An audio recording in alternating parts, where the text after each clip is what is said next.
John Henley, English clergyman, commonly known as Orator Henley, was a preacher known for showmanship and eccentricity. Life. The son of a vicar, John Henley was born in Melton Mowbray. After attending the grammar schools of Melton and Oakham, Rutland, he entered St. John's College, Cambridge, ye college where I had ye stupidity to be educated, as he himself said. After having taken a B.A. degree, he became assistant and, afterwards, director in the grammar school of Melton Mowbray. He was also assistant curate there. In November 1721, after being promoted to an M.A. degree, he moved to London, where he obtained the appointment of assistant preacher and wrote several books. Quarrelling with the Bishop of London, he gave up his benefice, and began his lectures or orations on theological subjects and mundane matters. In 1723 he became rector of Chelmerdiston, Suffolk. On the 3rd of July 1726 Henry opened his so-called oratory, a meeting room built over the shambles in Newport Market. In 1729, he transferred the scene of his operations to an old theatre at Clare Market, near Lincoln's Inn Fields, where he continued to preach on the world as it is, serious or ridiculous. Quote, "The truth of the gospel is in its spirit and moral, its practical graces," he said. "The rest is, in comparison, as sounding brass,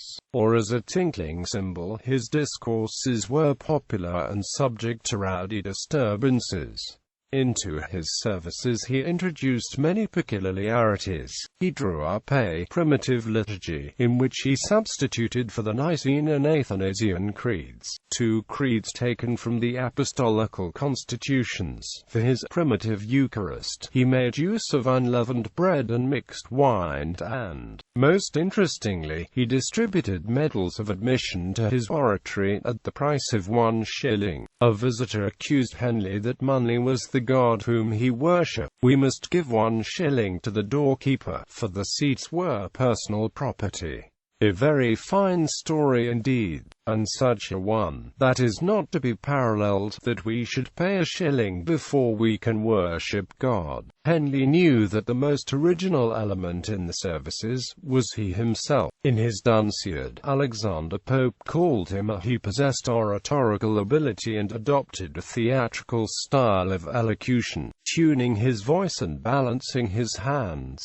His addresses were a medley of solemnity and buffoonery. The Connoisseur, a critical weekly paper, wrote that the Clare Market orator, while he turns religion into farce, must be considered as exhibiting shows and interludes of an inferior nature, and himself regarded as a jack-pudding in a gown and cassock. Despite all criticism, the energetic and eccentric orator was popular with most Londoners. His services were much frequented by the freethinkers, and he himself expressed his determination to die rational. Quote, "He died in London on the 13th of October 1756. Henley was the subject of contemporary caricatures, among them works by George Bickham the Younger and William Hogarth. Works. In 1714, he wrote a poem styled Esther, Queen of Persia, which was received with applause, and in 1719 to 1721 he published The Complete Linguist, or An Universal Grammar of all the considerable tongues in being. For some years Henley edited the Hype Doctor, a weekly paper established in opposition to the Craftsman.